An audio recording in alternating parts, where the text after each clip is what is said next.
আমার পুলিশি জীবনের অভিজ্ঞতায় আমি দেখছি যে যত সংখ্যক আপনারা মিডিয়াতে দেখতে পান এর চেয়ে কয়েক গুণ বেশি ঘটনা ঘটে।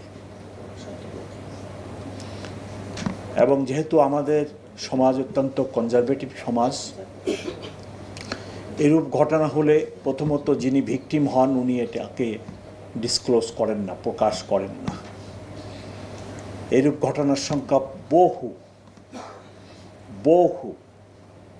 যিনি ভিকটিম হচ্ছেন উনি নিজেই ঘটনাটাকে আর প্রকাশ করেন না।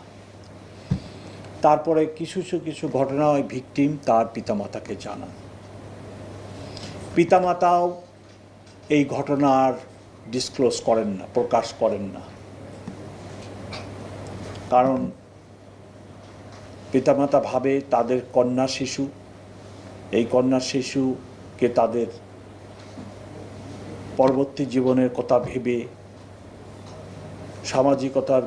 সামাজিক বিষয়াদি ভেবে, কমিউনিটি রিঅ্যাকশনের কথা ভেবে, কন্যা শিশুর মানসিক বিষয়টিকে ভেবে ওনারাই পিতামাতাও এইসব ঘটনাকে লুকায়।